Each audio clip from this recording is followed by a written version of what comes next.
estamos en un momento súper peligroso desde lo narrativo. Para mí lo narrativo es tanto o más importante hoy que los datos duros, porque la historia y nuestros cerebros y las sociedades se mueven a partir de esto, realidades subjetivas, imaginadas, dice Harari, y eso tiene mucha fuerza de tracción, mucha más fuerza de tracción que la ciencia dura y pura. Queda demostrado, porque no creemos en lo que sabemos que estamos yendo en un rumbo extintivo, todos los datos lo soportan, los gráficos, la tendencia, las mediciones, y aún así es mucho más fuerte en términos sociales quien cuenta mejor la historia.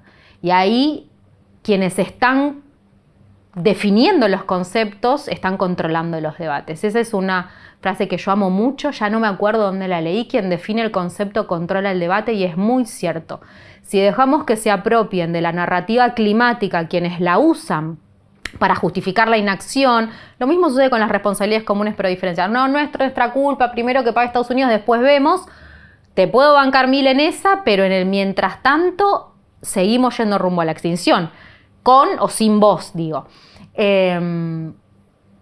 ahí, de nuevo, lograron articular mucho mejor que los movimientos activistas o ambientalistas, la narrativa climática, incluso los mercados. La semana pasada, de nuevo, fue Expo Agro, y un amigo fue a firmar porque tenía que hacer un laburo y me decía, todos los stands serán sustentables. Las hojas sustentables. Claro. Ahora, de repente, la siembra directa es la mejor forma de captar carbono en el suelo.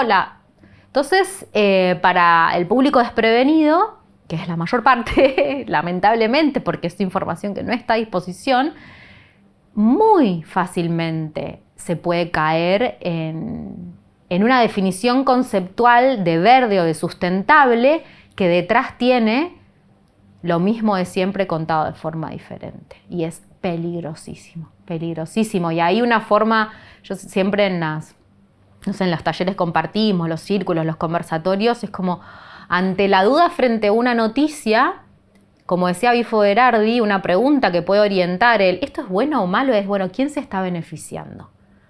¿Quién se está beneficiando? Porque además interpretamos desde el mensaje, ¿no? Entonces, si después de la cadena de beneficiarios llegamos a que, claro, pero es Bioceres o Biogénesis Vago quien se llenó de guita durante la pandemia. No estoy cuestionando con esto medidas sanitarias, ni mucho menos. Lo que estoy diciendo es, claramente, como describe Naomi Klein en La doctrina del shock, el capitalismo más feroz funciona a pulso de aprovecharse de los contextos de disrupción. Y quienes mejor se aprovechan de los contextos de disrupción, de los shocks, son los ricos de siempre, que cada vez son más ricos. Entonces, frente a una medida, no sé, ahora, una renegociación de la deuda, fue vocero oficial el director general de Syngenta y estaba en la mesa de negociación. Entonces, ¿quién se está beneficiando de este acuerdo, del que venga, más allá de eso? Esa pregunta para mí es clave, ¿no?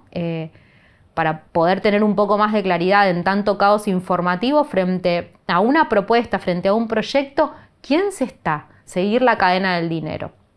Pero bueno, volviendo a la pregunta inicial, estamos sí en un momento de muchísimo peligro, porque la narrativa climática se llevó puesto todo, incluso la posibilidad de que proyectos que son profundamente peligrosos para la biodiversidad, los territorios, las comunidades, logren pasar porque necesitamos reducir emisiones de gases de efecto invernadero. Entonces, por un lado, la narrativa climática usada a favor de las corporaciones, por otro, ambientalismo bobo. ¿Qué posición tomamos? O sea, ¿cuál es tu punto El otro de vista? día hablaba de esto con una periodista también y me decía, bueno, ¿cómo salimos desde el ambientalismo a desmarcarnos de esos adjetivos, ¿no? Ambientalismo bobo, falopa, hippie, progre, o sea, está sentado en su sillón de Palermo, hipster, no sé qué, bueno.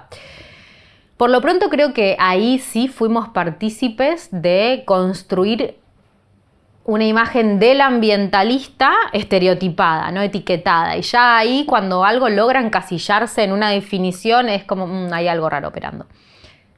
El capitalismo verde, le llamo yo, de un periodo previo a este, que salió poco de la urbe y no entendió las luchas territoriales, me incluyo en muchas de esas, No, como me incluyo. Cada vez que me preguntan estudiantes de secundario que van a empezar una carrera universitaria, bueno, ¿qué hago ahora? ¿Qué hubiera hecho yo si hubiera sabido en ese momento? Primero hubiera salido a recorrer los territorios antes de tomar posición sobre cualquier cosa. Y ahí creo que la que nos toca, o una oportunidad que tenemos para lograr desmarcarnos, que de nuevo funciona ahí como un faro, es acompañar desde los ambientalismos urbanos las luchas territoriales antiextractivistas, porque queda tan poco por defender además. Tan poco es lo que todavía puede llegar a servir, como dice Donna Haraway, de refugio de reconstrucción, ¿no?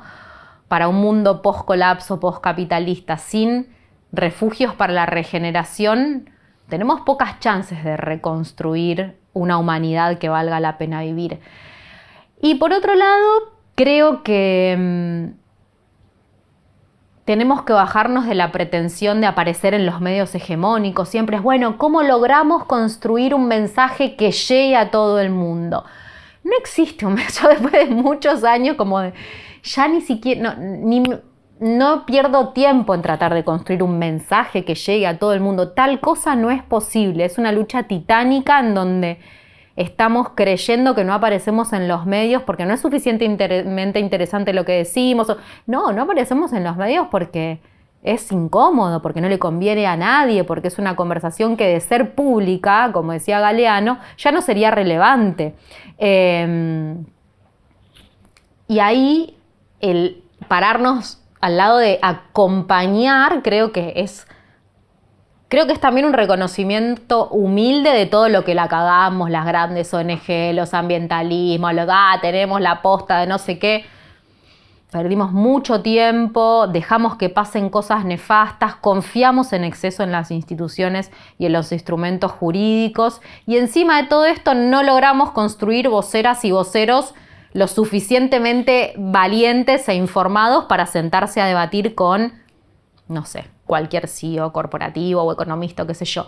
Y la verdad es que hoy esas referencias nos tienen terror, porque hoy sí que los ambientalismos, los espacios de resistencia comunitaria tienen un mensaje muchísimo más claro y más convincente, pero a pesar de eso sigue primando la otra lógica, ¿no?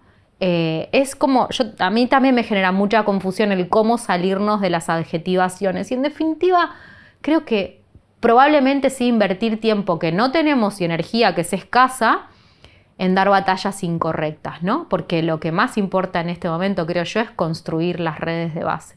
Construir, solidificar, porque además los peligros de que cuando se radicalicen los espacios de resistencia, cosas que ya ocurren, ¿no? En Andalgalán, Chubut, está claro que siempre hay infiltrados en los espacios territoriales de resistencia que generan violencia, terminan personas arrestadas y presas, y la única red de contención en este ámbito de justicia profundamente patriarcal y opresiva es que haya gente afuera que esté diciendo la verdad.